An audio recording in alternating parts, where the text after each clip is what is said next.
안녕하세요, 순살입니다. 이번 주에는 인플레이션이 시장을 덮쳤던 한 주였죠. 솔직히 인플레이션이 끝날 거라고 다들 많이들 기대했었는데 그 기대를 박살냈던 한 주였습니다. 그래서 내용을 짚고 가면은 또다시 최악의 인플레, 40년 만에 최악의 인플레가 나왔죠. 5월 CPI가 발표가 됐는데 전년 대비 8.6%가 올랐어요. 예상치보다는 더 높았고, 그걸 떠나서도 3월에 인플레가 피크를 찍고 4월에 살짝 잠잠해지는 거 아닌가, 앞으로는 점점 더 내려가는 거 아닌가라는 기대감이 있었는데 3월보다도 다시 더 높아졌죠. 그래서 이 인플레가 끝날 기미가 안 보인다는 걱정을 시장에 던져준 한 주였고, 당분간은 계속해서 이렇게 인플레가 발표되고 거기에 대응하는 FOMC, 연준의 기준금리 결정이 발표가 되고 거기에 맞춰서 시장이 또 반응하다가 또다시 인플레가 발표되고 하는 식으로 아마 하반기 내내 그런 식으로 흘러가지 않을까 하고요. 일단 당장 다음 주에 FOMC가 예정돼 있습니다. 그래서 이 인플레 내역을 자세히 살펴보면은 결국엔 에너지와 월세가 급등한 탓이에요. 그래서 이 에너지와 식료품을 제외한 코어 CPI를 살펴보면은 6%대죠. 그래서 이 코어 CPI 자체도 예상치보다 높았는데, 이게 그나마 이거는 전월 대비 전전월 대비 점점 더 잠잠해지는 추세이긴 한데, 그래도 여전히 절대치가 아직 매우 높은 수준이고, 차트를 보시면은 이제 여기에 대해서 바이든이 사실 코어 CPI가 잠잠해지고 있다, 그래서 좀 마음이 놓인다, 이런 식으로 인터뷰를 해가지고 또 욕을 먹고 있죠. 이 상황에서 바이든이 이제 인플레이션은 어딘가에 계속해서 이제 핑계를 대고 탓할 곳을 찾아야 되는데, 어쨌든 이 에너지 때문에 민심이 안 좋다 보니까 이 인플레이션이 석유 회사들 때문이다, 이 상황에서도 돈을 쓸어 담고 있다고 특히 엑손모빌을 콕 집어서 비난을 했습니다.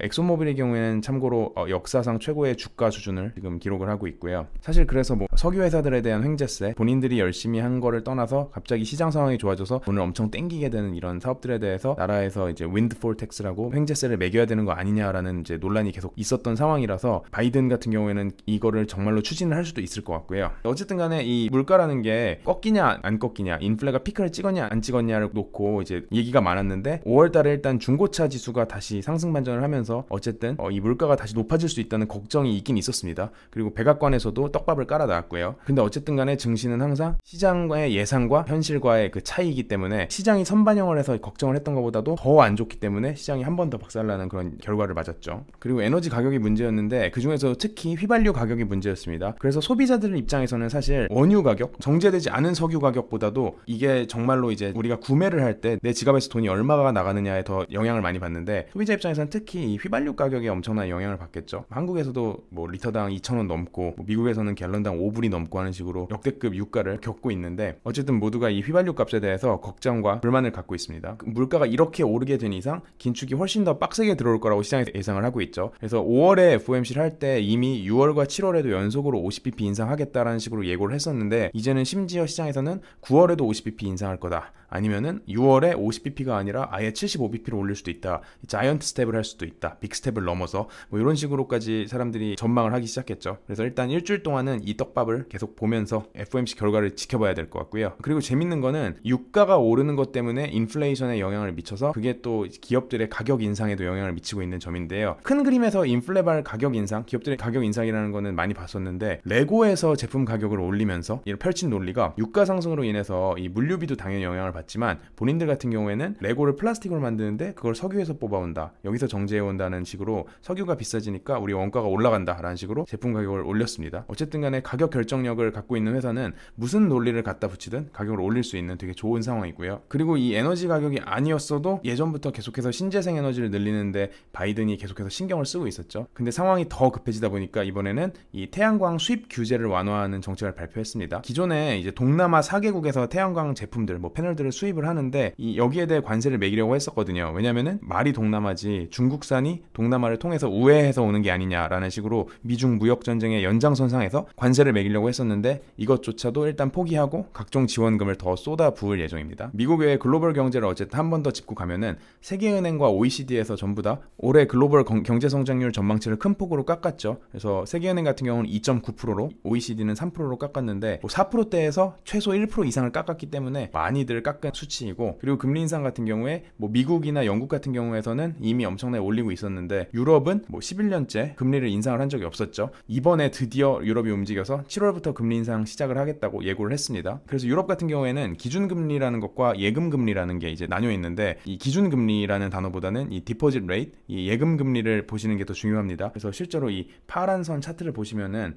11년째 계속해서 내려와서 올린 적이 없었어요. 경기가 좋든 안 좋든. 근데 이 상황에서 이제 연준 일본과 영국, 영란은행 다들 전 세계 중앙은행들이 금리를 올리고 있는 와중에 본인만 안 올릴 수 없겠죠. 안 그래도 인플레 우려가 엄청 심한 상황이기 때문에 7월부터 아마 25bp씩 올리지 않을까라고 기대를 하고 있고 9월에도 또 올리지 않을까 기대를 하고 있습니다. 어쨌든 이런 식으로 긴축이 계속 더해지고 있고요. 그 외에도 호주, 인도에서도 이제 기준금리를 계속 인상하는 모습을 보였습니다. 호주에서는 되게 서프라이즈급으로 한 번에 50bp를 올렸는데 호주 같은 경우에는 이 호주 달러 이 통화에 대한 가치 자체도 올라갈 거라고 사람들이 전망을 하고 있어요. 왜냐면은 긴축을 하게 되면 돈이 덜 풀리니까 통화 가치가 올라갈 수 있다는 거는 기본적으로 깔고 간 상황에서 호주는 원자재 수출국이기 때문에 호주의 원자재를 사기 위해서는 호주 달러로 돈을 한번 바꾸는 과정, 호주 달러를 사는 과정이 필요한데 그 과정에서 호주 달러를 어쨌든 매수하려는 수요가 몰리겠죠. 그래서 원자재 부자인 이 호주 달러가 강세일 거라는 의견을 갖고 있습니다. 그리고 이와 반대로 엔화 가치 같은 경우에는 20년 최저치를 기록하고 있는데요. 일본은 원자재 수입국이죠. 그 상황에서 그래서 엔화를 팔고 여타 통화를 사가지고 원자재를 수입해 와야 되는 상황이고 그 상황에서 일본 중앙은행은 여전히 이 긴축이 아니라 통화 완화 정책, 경기 부양책을 펴고 있죠. 이거는 뭐 쌍으로 엔화 가치가 약해질 수밖에 없다라고 사람들이 보고 있고 실제로도 계속 치솟아 있는 모습을 보이고 있습니다. 중국 같은 경우에는 경기 부양을 어쨌든 계속 빡세게 해야만 하는 상황이 됐는데 이번 주에 좀 기대감을 모았던 게 빅테크 때려잡기가 어느 정도 끝나간다는 의견이 기대를 모았죠. 이 엔트, 사실 중국 규제의 시작이었던 엔트인데 알리바바의 금융자회사죠. 이 엔트가 때려맞다가 이제는 다시 이제 확장세 그리고 IPO도 추진하지 않을까 뭐 이런 식으로 소문들이 돌면서 시장에서 기대감을 불러 모았는데 일단 실제로 싱가포르 확장을 한다고 하고 IPO도 뭐 중국 공산당 수뇌부가 공식적으로 일단 부인하긴 했으나 IPO를 재개할 수도 있다라는 이런 소문이 나왔다는 것 자체가 어쨌든 좀 긍정적인 뉴스라서 중국에 있는 빅테크 회사들에는 좀 기대감을 불러왔고요. 거기에 더해서 중국 정부가 이제 게임도 굉장히 때려잡고 있었죠. 내수 게임을 굉장히 때려잡고 있었는데 신규 게임들에 대해 허가를 내주면서 기대감에 힘을 좀 더했습니다. 근데 어쨌든 간에 이게 뭐 당장 엄청나게 실적과 결과로 나온다기보다는 기대감이 이제 조금 생겨났다 정도로 보시면 될 것 같고 중국 전기차 업체 니오 같은 경우에는 실적이 별로 안 좋고 그렇다 보니 전기차 업체 전반을 뭐 흔들어 놓고 했던 한 주가 됐었습니다. 이외에도 글로벌 기업들의 변화들을 좀 확인을 해보면은 수익성 안 나오는 기업들 구조조정이 계속 이어지고 있습니다. 그래서 스티치픽스 같은 경우에는 이 AI로 패션을 추천하는 온라인 쇼핑몰인데 여기도 이제 실적이 안 좋고 그러다 보니까 15% 감원 계획을 발표했고요. 그 다음에 아마존 같은 경우에는 OTT 투자액을 줄였습니다. 넷플릭스 뿐만이 아니라 전 세계 OTT 회사들이 컨텐츠 투자를 엄청나게 하다가 이거를 수익성을 생각하면서 좀 줄일 수도 있는 부분인데 인도에 있는 크리켓, 유럽으로 따지면은 뭐 프리미어리그 축구 중계 같은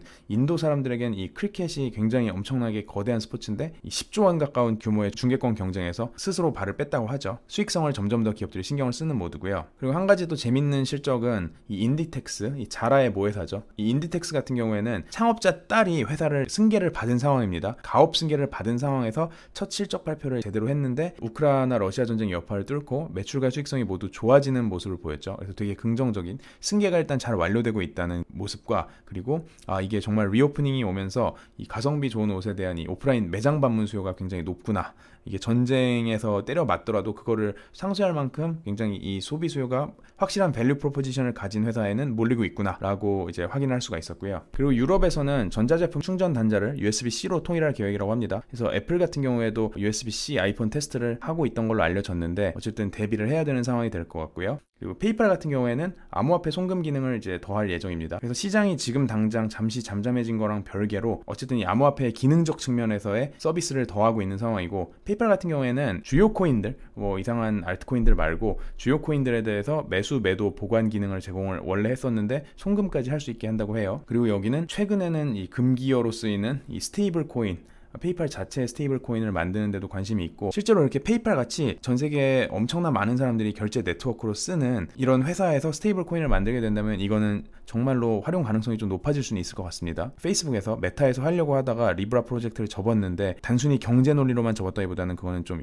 여러 가지 헤게모니가 섞여 있는 문제였던 것 같죠. 그래서 페이팔이 어떤 식으로 그걸 헤쳐나갈 건지에 대해서도 궁금하게 쳐다보고 있습니다. 그리고 자동차 부품사 덴조, 일본 부품사인데 굉장히 세계에서 유명한 부품사죠. 순위권에 있는 부품사고 여기는 아예 반도체 부문을 아예 분사시켜서 다른 회사로 독립회사로 키우는 방안을 고민 중이라고 합니다. 그만큼 이제 자동차의 디지털화 그리고 이렇게 차량용 반도체 부문의 중요성에 대해서 확인할 수 있는 그런 발표였던 것 같습니다. 그럼 저희는 다음 주에 FOMC 결과와 그 외 다른 소식들을 가지고 돌아오도록 하겠습니다. 안녕.